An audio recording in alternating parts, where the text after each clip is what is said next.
Hola, ¿qué tal? Bienvenidos a un programa más de Una Foto en Números, relacionado completamente a la jornada 16 de la Liga Promérica.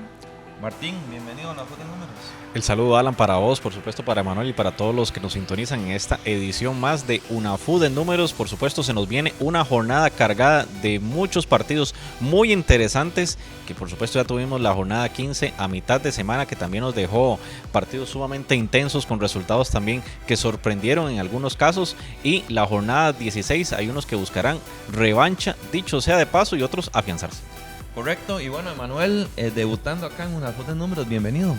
Muchas gracias, compañeros, un placer estar en Una Foto en Número y compartir con ustedes los datos y lo más importante que es el fútbol nacional y lo que vamos a analizar el día de hoy, que es la jornada 16. Correcto, bueno, Martín, como usted bien lo dijo, una jornada 15 que se desarrolló con duelos que bastante interesantes, que agradaron mucho, resultados también importantes. Hay equipos que no salen de las rachas, como por ejemplo el conjunto del Santos. ¿Qué nos puede comentar de todo esto? Sí, el conjunto del Santos, que aún sigue sumido en lo que es la parte baja del torneo nacional, ya se dio una variante y optó por un viejo conocido, en este caso por el regreso de Randall Rowe al banquillo guapileño. Recordar, Randall Rowe, que ya había tenido una extensa ya carrera, inclusive en una oportunidad muy similar, tratar de ayudar al conjunto santista a salir de las incómodas posiciones. Ahora, tras su salida del Deportivo Saprissa, nuevamente la dirigencia del conjunto caribeño le encomienda esta labor.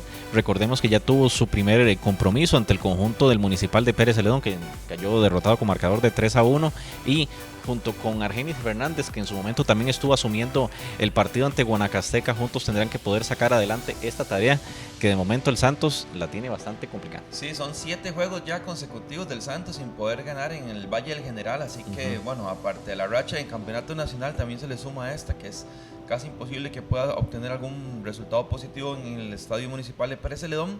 Y Emanuel, un partidazo para mí de Liga Deportiva Alajuelense 2, Liberia 2. Usted estuvo en el estadio, ¿qué nos puede comentar de eso? Sí, el día de miércoles yo fui al estadio, un partido muy intenso, y lo que me pareció muy curioso, compañeros, que poco se habla, es que Liberia cambió mucho el esquema para este partido.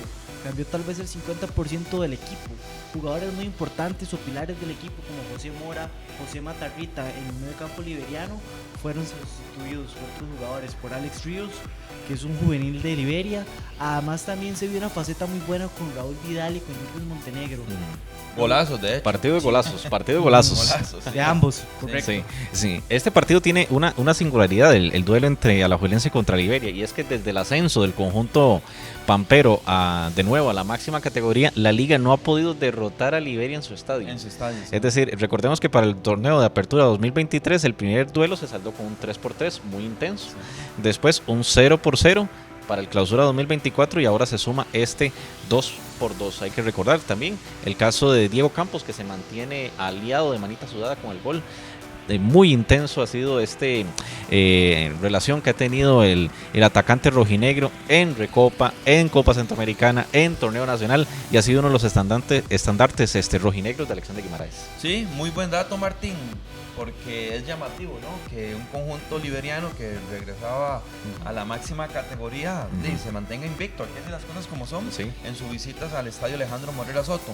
Y con esos marcadores que usted acaba de indicarnos, uno recuerda que siempre fueron juegos de muy buen nivel. Sí, y es una tendencia, porque recordemos que a Alajuelense también el conjunto de Guanacasteca, inclusive cuando está el periodo de don Horacio Esquivel al frente, también le complicaba las cosas al conjunto de Liga Deportiva Alajuelense. Es decir, la liga ha tenido dificultades con los dos equipos de Guanacaste. Sí, y Emanuel, también otro partido interesante fue la victoria a domicilio, de visita, del conjunto herediano en el estadio Miguel Angelito Pérez, allá en Punta Arenas.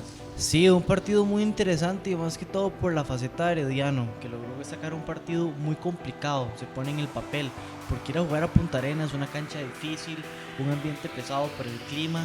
Entonces fue un buen gane para Herediano y además le logra posicionarse más arriba en la tabla, estaba muy diezmado. Sí, entonces, ¿por qué hacíamos este análisis? Porque la liga deja ir 2 puntos en casa, Herediano le recorta y se enfrentan el sábado, Martín. Así es ese factor fundamental que mencionas, Alan, ese duelo directo que se vendrá entre Liga Deportiva Alajuelense y el conjunto herediano, y que Alajuelense deja 2 puntos, quizás ya cuando podríamos decir que tal vez se salen del margen de Alexandre Guimaraes, y también le abre la puerta no solamente a Herediano, sino también a otros conjuntos, como por ejemplo San Carlos, también el mismo Deportivo Saprissa, el propio Guanacasteca, que también vienen en franca contienda por los puestos de clasificación. Entonces, un resultado que lo que hace más bien es estrechar esa parte alta del torneo. Sí, pero Emanuel, pongamos este panorama. ¿Qué pasa si Herediano derrota a Liga Deportiva Alajuelense el sábado a las 8 de la noche en el Carlos Alvarado? Ya no solo le recortó eso, sino también hay que sumarle 3 puntos más. Entonces ya se empieza a poner un poco color de hormiga lo que es la tabla, la clasificación a la siguiente fase. Sí, además que digamos, del sexto lugar al primer lugar es muy poca la diferencia de puntos. Entonces está muy competitiva esa parte alta para lograr clasificar a semifinales del torneo. Entonces es bonito ver esto, que el torneo sea peleado, que sea disputado por todos los equipos, que haya al menos 6 equipos que estén dando la pelea y que digamos la diferencia de puntos sea muy corta.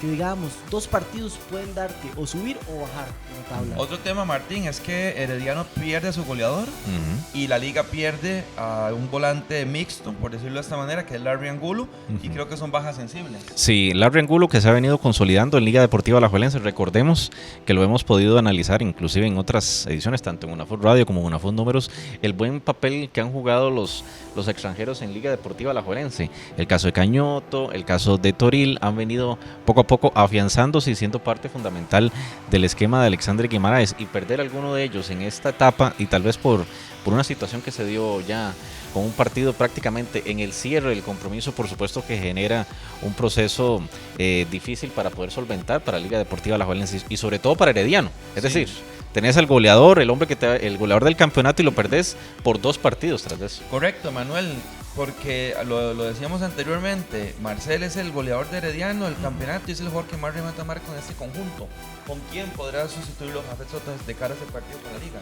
Sí, el jugador tal vez más indicado para suplir a Marcel Hernández es el Tepa González, que ha sido un jugador muy regular en la etapa de Paté y también ahora en la etapa de Jafet Soto. Un jugador que ha sido los pocos minutos que tiene, es muy efectivo a la hora de anotar. Sí, correcto, y vamos a ver cómo también Guima logra acoplar esa media cancha, ese volante que es el complemento de Celso Borges, porque también sufrieron en el torneo Copa la lesión de Kevin Cabezas, pero también tienen a Rachid Parkins, que estaba recién convocado a la selección nacional, Martín. Sí, Rachid Parkins, que es bastante interesante lo que ha pasado con él en su carrera, porque si nos vamos a 4 meses atrás, él estaba disputando el descenso con el conjunto del Punta Arenas FC, y ahora ya lo vemos inclusive teniendo sus primeros minutos en selección nacional contra el conjunto, bueno, la selección de Guatemala en este caso, su primera convocatoria. Se ha venido ya ganando un puesto también en el esquema de Alexandre Guimaraes, teniendo más regularidad incluso en contraposición a sus 2 etapas anteriores. Es decir, la actual de Rachid Parkins es la etapa donde ha tenido mayor regularidad, si bien le ha tocado ingresar de cambio, por lo menos ha tenido participación en relación a las anteriores. Entonces también es un jugador interesante que se le abre la puerta. Sí, me recuerdo un partido que estuvo en el Fello Mesa contra Cartaginés, que de hecho anotó, ¿verdad? Anotó de cabeza, le dio los 3 puntos al conjunto de Liga Deportiva Alajuelense, así que no es nada nuevo para él, pero es el momento de que tomen la oportunidad. Como usted bien lo decía, el Tepa González tiene 4 anotaciones, así que yo creo que es un buen candidato para suplir a Marcel Hernández. Y muchachos, yo creo que ese es el partido de la fecha, ¿no? Sí, claro. Además, digamos, siguiendo esa línea que estaba diciendo Martín con el caso de Rachid, es muy curioso cómo llegaron estos jugadores, Rachid y Krejcel. Venían de equipos que estaban disputando el descenso del torneo pasado. Krejcel Pérez se ha consolidado en la liga por la lesión de Iago Falque y Aaron Suárez. Ha agarrado un gran protagonismo, igual Rachid Parkins al inicio del torneo. Lastimosamente, Larry Angulo agarró un gran nivel. Un jugador tal vez se podría decir arroz y frijoles, pero es un jugador básico para un equipo de fútbol. Siempre ocupas de ser recuperador. Sí, a Guima le gusta porque es el famoso puerta a puerta. Es el jugador que te recorre, box to box. ¿verdad? Exactamente, marco a marco. Tal vez a Parkin le falta ese recorrido, pero tiene calidad. Y bueno, Martín, el sábado también tenemos un juego que es Liberia recibe en el Edgardo Baltano Briseño a las 5 de la tarde a Punta Arenas Fútbol Club. Sí, un partido marcado por una sola cara, y es la del conjunto liberiano siendo muy fuerte como local. El conjunto del PFC, que no gana en el estadio liberiano desde el año 2008, 0-1 en esa ocasión, anotación de Mario Camacho. Recordemos ese equipo plagado de figuras que tenía el conjunto del PFC, Mario Camacho, Equipazo. Kurt Bernard, recordamos también Álvaro Guerrero, entonces tenía una gran cantidad de figuras ese conjunto chuchequero, dirigidos en esa ocasión por Enrique Vázquez y también Alain Gaillardy dirigía el conjunto liberiano, El que francés. fue el francés que hizo campeón al conjunto de Liberia. Y bueno, Manuel, ¿qué nos puede comentar de esa data en tiempo real de este duelo? Sí, claro, algo muy curioso, compañeros, es el caso de Jürgens Montenegro, que es un jugador muy polifuncional, se podría decir, porque te anota y también te asiste. Tiene 4 anotaciones en el torneo y tiene 4 asistencias, muy equilibrado. Sí, ese dato es bastante llamativo y viene con confianza, la anotó Liga Deportiva Alajuelense. Golazo. Y bueno, en el papel uno dice, bueno, Liberia lo tiene todo para ganar, pero ya hemos visto que ha sucedido en los últimos partidos donde Santa Ana fue y lo derrotó, la ADG lo derrotó, y ahí es donde me parece, Martín, que el conjunto liberiano ha perdido terreno en la tabla de posiciones. Sí, esos son los partidos en los cuales Liberia ha cedido terreno. Es decir, si lo vemos en contraposición a los primeros partidos que tuvo Liberia, como digamos, a la mitad de la primera vuelta, Liberia está en franca contienda y muy, muy cercano con los clubes líderes. Pero sin embargo, estos reveses que ha tenido, también contra el conjunto de Guanacasteca en casa, con un jugador de más, le han pasado factura al equipo de Maynor Díaz. Algo que yo destaco del conjunto de Liberia es la gran variedad que tiene de sus anotadores. Por ejemplo, figuras como Adrián Garza, Cristian Reyes, Daniel Colindres, Fabricio Ramírez, Gabriel de León, José Ignacio Gómez, José Joaquín Huertas, también Malcolm Pilón y Angulo y Vidal han marcado. Es decir, Sí. ve que gran cantidad de jugadores han marcado por el conjunto liberiano. Eso te pone de manifiesto que también muchos jugadores se incorporan al ataque también en pro de buscar ese resultado. Entonces te vuelve un Liberia que tiene que buscar salir con esa necesidad también muy peligroso. De hecho, a mí me gusta mucho el accionar del conjunto liberiano, me parece que tienen una buena propuesta por el profesor Maynor Díaz, lo que les ha faltado ser más contundentes. Tienen un partido pendiente en el calendario que es contra el Deportivo Saprissa, que se va a desarrollar en noviembre. Nada fácil. ¿Verdad? Nada fácil tampoco, porque tiene muchos años de no derrotar a Saprissa en su estadio. Pero partidos como estos, duelos directos contra rivales como Puntarenas, es donde el conjunto liberiano tiene que sacar la tarea, Manuel. Sí, además, si quieren luchar o dar ese más en el campeonato nacional, estos partidos contra los equipos de la tabla baja son los partidos los cuales tienen que ganar. Tal vez, digamos, hacen buenos partidos contra los equipos grandes, pero se ocupa ese paso extra para pasar a la otra fase del campeonato nacional. Ganarle a Santana, a Pérez Celedón, a esos equipos que disputan abajo. No puedes dejar puntos si quieres clasificar. Así es. Sí, y Martín, bueno, el domingo Santos recibe en su estadio a las 3 de la tarde al conjunto de Guanacasteca.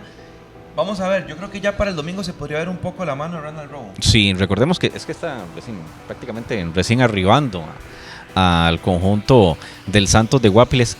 La ventaja que tiene en este caso es que conoce muy bien el plantel, porque del equipo que estaba Rowe, una gran base, se mantiene. Hace poco estuvo, ya se lo Sí, comentó. Sí, hace poco estuvo. Entonces, el Santos que tendrá nuevamente que volver a hacer su fortaleza, que este fue uno de los pilares de Randall Rowe cuando fue técnico del conjunto del Santos. Por ejemplo, en su primera etapa de Rowe como técnico guapileño, de las 12 victorias que tuvo, 10 fueron en el estadio Eval Rodríguez. Es decir, ahí se basó el conjunto de Randall Rowe para sacar su base de resultados que al final a la postre le permitió en ese entonces mantener la categoría, algo lo que deberá apelar nuevamente. Y que lamentablemente, Manuel, es algo que ya perdió. Si trasladamos eso a la realidad, los números que usted maneja, y el Santos le ha costado mucho ganar en casa. Sí, además ha sido un equipo, se puede decir, que es muy inconsistente. Tal vez ofensivamente no tiene el recurso. Entonces es muy dependiente de sus volantes, de Juan Diego Madrigal, también el caso de Jefferson Rivera, jugadores que le han ayudado mucho al conjunto santista, pero falta más. Sí. Sí, bueno, vamos a ver si ya el Santos logra, Martín, ganar, volver a hacer del Eval Rodríguez su fortaleza, como usted bien lo comentó anteriormente, porque de verdad tienen que hacer un esfuerzo para cambiar esto, porque si no es uno de los candidatos para descender. Sí, 8 juegos tiene el conjunto del Santos. Decías que tenía una racha muy extensa. 8 juegos son los que tiene sin ganar en el estadio Eval Rodríguez. Algo, si lo tomamos en consideración, vemos como de las 20, si son 22 jornadas, es decir, 11 son los partidos que tenés de local y tenés 8 sin ganar. Es decir, prácticamente ya tienes un torneo muy cercano a un torneo sin poder ganar de local. Sí, y también tenía este dato que son cerca de, en 37 juegos, solo 4 victorias. O sea, si juntamos los 22 del torneo pasado más los 15 de este, Santos solo ha ganado 4 ocasiones. O sea, es un rendimiento muy, muy bajo. Sí, es algo que deberá cambiar y tendrá que recomponer el conjunto de Randall Rowe. Recordemos que también está el factor de que no se te alejen los demás conjuntos, porque también está el caso de Santa Ana, Pérez Celedón, que fue un rival directo en ese primer compromiso del técnico y que te sacó la victoria en este caso, entonces se aleja un poco más, entonces también es un asunto de sumar y que también los demás no se te alejen. Tiene la opción porque juega en casa y el Puerto, que es su rival más directo, juega de visita. Sí. Entonces, si Santos gana, creo que se vuelve a equiparar un poco con Punta Arenas. Pero bueno, vamos a la siguiente pauta comercial y cuando regresemos vamos a hablar de los siguientes 3 juegos para completar esta jornada 16.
En el fútbol, como en la vida, cada jugada cuenta. Mi nombre es Lorena Cascante. Hace 9 años enfrenté el cáncer de mama. Fue un partido difícil. Pero como en el fútbol no estaba sola, tuve el apoyo de toda mi familia. Cada gota cuenta, cada gol importa. Juntos jugamos por la vida. Hoy soy sobreviviente y le digo a todos, no te rindas. Juntos somos más fuertes. Apoyamos la lucha contra el cáncer de mama. Juntos en la cancha, juntos en la vida. Un espacio patrocinado por Agua Tricolor.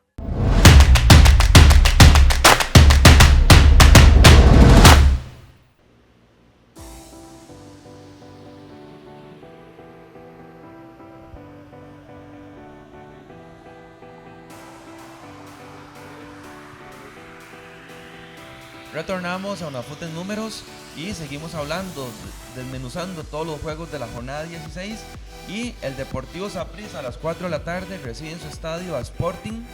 Me imagino que el conjunto morado de Manuel va a querer sacarse el clavo ya que Sporting lo venció en el juego de ida allá en la primera fase de ese torneo. Sí, claro, además un equipo de Sporting que ha venido en la tal vez bajaba a lo que venía empezando el campeonato nacional, que era un equipo muy contundente, sumando 16 puntos en las primeras 7 fechas, creo que fue. Entonces vamos a ver qué pasa en el Ricardo Saprissa. Además hay que dar un factor muy importante para ese partido, la llegada del nuevo entrenador del Deportivo Saprissa. Es algo muy fundamental para este equipo y más que todo por el aspecto emocional. Sí, el caso de Sporting, que le ha costado muchísimo asumir los compromisos visitando al Deportivo Saprissa. En total 8 visitas tiene al estadio Ricardo Saprissa, en todas ganó el conjunto morado. Es decir, es una plaza en este caso que le cuesta muchísimo al conjunto de Pavas, en donde el cual el propio técnico, como lo dice muy bien Emanuel, el propio técnico Hernán Medford ha sido consciente en que el equipo ha sufrido un bajón. Sí, correcto, y también a Hernán Medford le ha costado ahora cuando visita el Deportivo Saprissa, Martín. Sí. Y bueno, Emanuel, también vemos que el conjunto morado tiene diferentes opciones en el goleo. Ya está Yabón Romario, tiene 6 anotaciones. Ariel Rodríguez también está por ahí. Está el tema la baja de Jefferson Brenes, pero como usted bien lo dice, hay que mirar ahora sí ya el conjunto ya con el jugando como local, qué propuesta va a tener, porque nos han dicho que él es muy balanceado. Sí, además recordemos que su faceta con Herediano era un equipo muy bueno, ganando una final en el Alejandro Morera Soto en 2019. Además, también algo muy importante recalcar, yo creo que Gino Vivi lo van a explotar mucho. Va a ser un jugador que va a ser muy bueno y muy determinante para esta nueva faceta del Deportivo Saprissa. Y también siento que le va a dar mucho protagonismo a Yabón. Sí, bueno, lo bueno es que para el conjunto morado, el profesor Yacone estuvo en Liga Menor, conoce a muchos de esos muchachos, como bien lo dice Manuel, Y con el tema de Hernán Medford, ¿cómo le ha ido, Martín? Sí, 16 partidos acumula visitando en sus diferentes clubes que ha tenido al frente Hernán Medford, visitando al Saprissa, solamente 3 victorias. Lo decían muy bien Alan, solamente tuvo 3 victorias en el verano 2017, ganó en la final nacional, la recordamos 0-2 con el conjunto herediano. Ese global quedó sin pasar. Sí, con las anotaciones de Jairo Arrieta y también Víctor Núñez. También lo hizo con el conjunto cartaginés 2 veces, lo hizo con marcadores de 2-3 y 0-4 en el clausura 2020 y apertura 2020. Sí, o sea, un balance bajo para ser un director técnico tan exitoso que conoce ese estadio a la perfección. Pero bueno, vamos a ver, porque como bien lo dice Martín, Sporting no ha ganado ahí, pero también le ha hecho buenos partidos al conjunto tibaceño. Sí, y muchos de ellos de la mano del técnico José Yacone. Es decir, Yacone, que tuvo la oportunidad cuando dirigió a Sporting, 106 juegos, 37 victorias, 29 empates y 40 derrotas. Fue partidos donde se resolvieron por la mínima, quizás muchos de ellos, pero un Sporting batallador, pero aún así será negable el resultado en clase. Sí, así es. Bueno, esperamos un buen duelo en el estadio Ricardo Saprissa Aimá. Como bien lo dijo Emanuel, un conjunto de Sporting que empezó muy bien el campeonato, luego le costó un poco, tuvo un bache como la mayoría de los equipos, pero bueno, ahí va, dando la pelea. El otro juego que finaliza el domingo sería San Carlos ante Pérez Celedón en el Carlos Ugalde Álvarez a las 6:30 de la tarde. Así es, un partido que va a ser bastante importante igual para ambos, pero principalmente para las aspiraciones norteñas. Y es que, por ejemplo, ante este propio rival del Municipal de Pérez Celedón, San Carlos ha sido muy solvente en sus últimas 4 visitas. En los últimos 4 partidos en el Carlos Ugalde, todas fueron victorias norteñas, algo que buscará inclusive tratar de mantener, por supuesto, el técnico Luis Marín. Y algo a resaltar es que Horacio Esquivel visita, dentro de esas curiosidades que tiene el Campeonato Nacional, visita el estadio donde debutó como técnico en la máxima categoría. Recordemos que para el año 1999 Horacio Esquivel fue técnico del Limonense. Tuvo la oportunidad de dirigir al Limón FC y también al Limonense. En esa oportunidad se saldó con un partido. Oiga las anotaciones. Inició ganando el conjunto de Limón Juan Luis Hernández, no el técnico. Después Kurt Bernard con Limonense y después Gilberto Morán, mientras que empataron Gilbert Solano, las traeras, y Martín Estrada en un 3-3. Bueno, un juegazo.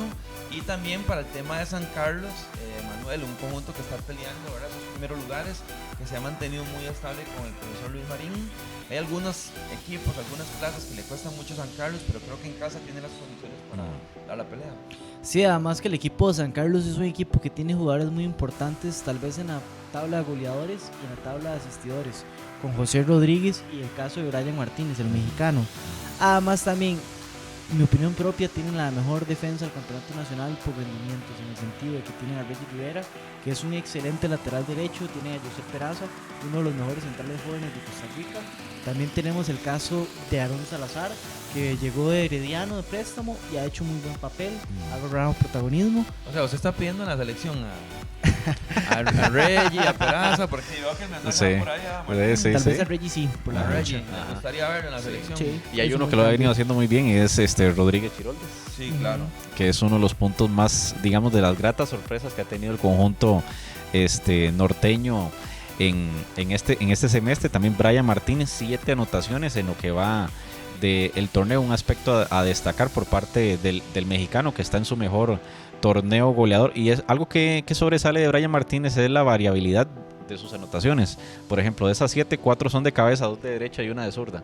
Eso, sí, eso te habla de las diferentes formas en las cuales el mexicano ha sido efectivo. Sí, y bueno, también el conjunto de Pérez Celedón viene motivado porque lograron ganar. También hay diferentes jugadores que pudieron marcar, con el caso de Morán, con el caso de Axel Amador, que uno piensa y uno ve y uno dice, son jugadores que tienen que levantar más la mano en el conjunto de Pérez Celedón, porque le pueden ayudar mucho a ellos a salir adelante. Entonces yo creo que va a ser un buen duelo en el estadio Carlos Ugalde Álvarez, porque también San Carlos tiene presión de mantenerse en los primeros lugares. Sí, el conjunto de Pérez Celedón, que presenta un factor muy, muy similar al de equipos, por ejemplo, que está compitiendo en esa parte baja, por ejemplo Santana, Santos, y también el caso de Punta Arenas FC, y es la poca producción ofensiva que han tenido, solo 14 anotaciones en lo que va del torneo, y eso que le sumamos el hecho de que le marcó 3 al Santos. Es decir, tuvo su mejor partido junto con el de la fecha 2, que le había marcado también 3 al Santos. Correcto. Es decir, muchos de las anotaciones, prácticamente el 50% viene... El partido más cercano que tuvo el profe Deli Valdés de ganarlo. Sí. Recuerdo que iba ganando 3-1, hizo 2 cambios que no entendí y el Pérez le empató, como usted bien lo dijo. Sí, sí. Y curiosamente, de los partidos con más anotaciones, los 2 son del conjunto caribeño. Sí, así que bueno, vamos a ver cómo les va a los Guerreros del Sur visitando a los Toros del Norte. Y esta jornada la cierra el lunes 21 de octubre, Santa Ana recibiendo al Club Sport Recta. Sí, el caso de Santana, que va a ser una revancha. Una revancha porque recordemos que Santana le tocó debutar en el estadio Fello Mesa en su estreno en la máxima categoría. ¿Cuánto fue? Un conjunto que cayó vapuleado con Vapuleado, sí, correcto, sí. un 4-0, entonces fue muy doloroso para el conjunto de Santana por todo ese ímpetu que traía atrás, ser campeón de apertura, de clausura, conseguir el título, su primer pase a una máxima categoría, el debut de Cristian Oviedo. Es decir, había múltiples factores en este compromiso y que al final de cuentas Gravy Mora le dijo, no señor. No, y que Cartago es uno de los equipos que tiene mejor rendimiento jugando como local. Sí. Entonces era muy difícil para ellos debutar. Pero bueno, mando a los jugadores que a usted le encantan, que usted habla muy bien de ellos, como lo que es Mauricio Jesús Villalobos, también Dominic Adrián Chévez, que nos puede comentar un poco de Santana. Bueno, Mauricio Villalobos, el gemelo de Gloriana, un jugador muy excelente, me gusta mucho su polifuncionalidad y también que es el diferente de Santana. Y también tenemos el caso de Adrián Chévez, casi uno de los jugadores con más minutos sub-21 del campeonato nacional. Además también tenemos el caso de uno de los jugadores tal vez más me gusta a mí, que es Samir Taylor, el lateral derecho del conjunto santaneco. Y por el caso de Cartago tenemos a Leo Alfaro, también tenemos a Marcos Ureña, que volvió y está haciendo un excelente papel. Kevin Briseño está muy bien también. Sí. ¿Verdad? Y Martín, en Santana esa mezcla de juventud con hombres de experiencia, porque Cristian Oviedo, que tiene muy buen ojo, trajo de nuevo al Chícharo, a David Ramírez, trajo también a Manfred Russell y lo complementa con esos jóvenes que ya decía Manuel. Sí, que ya le respondieron incluso con anotaciones. En el caso de David Ramírez, lo decís muy bien porque cuando vemos la tabla de minutos, Santana es el que lidera. Entonces ha sabido hacer esa combinación. Por ejemplo, Adrián Chévez también, que se ha complementado muy bien en el conjunto de Santana. Algo que le ha costado es poder afianzarse como local. Recordemos que tuvo la dificultad, por ejemplo, el conjunto de Santana de que tuvo que disputar partidos en el Ernesto Ramos y también, bueno, y asumió un partido ante el Deportivo Saprissa en el Estadio Nacional.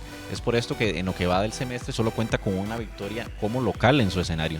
Entonces va a ser muy importante ese arraigo y esa confianza que también pueda tener con complementación, en este caso, entre la afición y también el equipo, de poder sacar un resultado también como local nuevamente. Sí, Emanuel, y ellos lo han dicho abiertamente, que donde les gusta jugar es en el Estadio Ciudades, así que como bien lo dice Martín, tal vez fueron 9 puntos que pudieron haberlos tenido, no sabemos qué hubiera pasado, pero vamos a ver cómo les va jugando en su estadio.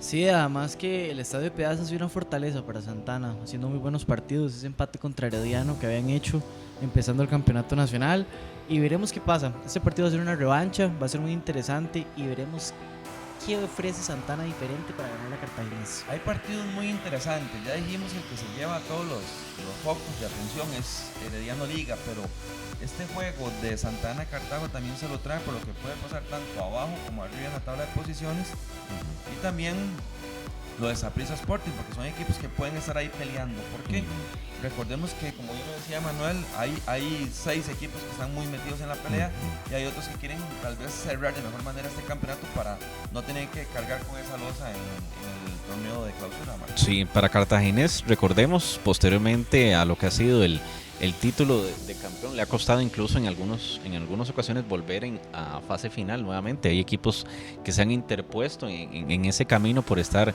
entre los 4 clasificados. Recordemos a San Carlos también, que estuvo por ahí, el caso del Puerto, que lograron clasificar y dejaron fuera al conjunto brumoso, por lo cual para la labor de Gravy Mora y conforme a cómo ha arrancado y se ha sostenido, por ejemplo, que está entre las primeras posiciones del campeonato, muy importante es reafirmar eso también con una clasificación para su gestión. Sí, correcto. Así que bueno, hemos repasado los 6 juegos de esta jornada 16, entendiendo que hay mucho en juego, ¿verdad? Hay muchos temas que los equipos tienen que ir midiéndose. Ya Martín habló un tema importante, que era el tema de los minutos de los jugadores sub-21. Ya Santana está tranquilo, vienen otros equipos que tienen total tranquilidad y hay otros que tienen que poner mucha atención a ese apartado. También el tema de los equipos que se van avanzando en la zona de clasificación, equipos que no quieren llegar con tanto puntos para el siguiente torneo, ¿verdad? Que les va a costar un poco. Y también está todo el tema del calendario apretado, en el sentido de que partido a partido, y esto va demasiado rápido, Martín. Sí, se escapa ya esto va rapidísimo. Es decir, ya estamos hablando de la fecha 16, imagínate. Es decir, que hace que estamos hablando del primer informe de la primera vuelta. Correcto. Es decir, ya cuántas fechas ya han venido pasando, y no solamente es eso, es la contienda con tan pocas fechas que ya van quedando, y poco a poco se va acelerando ya ese ritmo del campeonato nacional. A su vez, la contienda que se mantiene entre múltiples clubes y establecer que solamente 4 obtendrán el boleto. Correcto, así que Emanuel, bienvenido. Esperemos que no sea su última participación en la Feria de Números. ¿Qué le parece a todos? Un placer estar con ustedes, y además me pareció muy interesante el programa. Me gustó mucho la dinámica y me gustó mucho lo de los datos de Martín, que es el máster. Hablando de eso, Martín, usted sigue con todo el tema de la primera división, pero también en Liga Menor. Sí, recordemos que también el campeonato de Liga Menor está en curso, y también mucha información se está generando como parte que hemos tenido la oportunidad de conversar. También está todo ese proceso de recolección de información estadística, no solamente del campeonato actual que está en curso, sino también de los torneos anteriores que se realizaron en nuestro país, provenientes también de UNAFUT, como parte de ese proceso también de rescate histórico, y a su vez del establecimiento de todas las pautas, y por ejemplo llevar la contabilización de todos los chicos que también han tenido minutos, han tenido goles, han tenido participación, en el cual es muy importante para el desarrollo de la Liga Menores. Así que les vamos a prometer un programa pronto solo de Liga Menor, y también aquí en UNAFUT en Números hemos traído a compañeros de Martín de la Comisión de Historia y Estadística, exfutbolistas, también a Vinicio Álvarez, que es nuestro compañero del Departamento de Competición. Así que esperen siempre sorpresas en este programa de UNAFUT en Números, ya que es muy importante para nosotros poder trasladarles a ustedes toda la información, ya sea pasada, de historia y estadística, como también la data en tiempo real, porque nos permite saber cómo están nuestros equipos, los jugadores que les gustan a los aficionados y demás temas. Para eso es UNAFUT en Números. Así es, por supuesto, y siempre muy agradecidos de contar con su sintonía. Sí, agradecemos a Adrián Vázquez, quien es el director creativo de UNAFUT, por ayudarnos con toda la transmisión de UNAFUT en Número, a todos nuestros patrocinadores, muy importante, ¿verdad? Turululú, que Manuel se los come todo siempre. Agua Tricolor, el Balón Pioneer, Cepol, Ayón y sobre todo Café Montaña, Martín. Así es, recordar que también estamos en el mes rosa de concientización con respecto al cáncer de mama, una actividad y una concientización muy importante que debemos tener todos en este mes. Recordemos que es una afectación mundial y que nos puede afectar tanto a hombres como a mujeres, y es muy importante tener conciencia sobre ello. Así es, ya Martín lo dijo de muy buena manera, por eso usted ve en todos los juegos que se disputan en Liga Promérica de este mes de octubre el balón rosa, que es muy importante para este tema de la campaña. Así que les agradecemos que nos hayan acompañado en este programa de UNAFUT en Números, y los esperamos en el siguiente programa.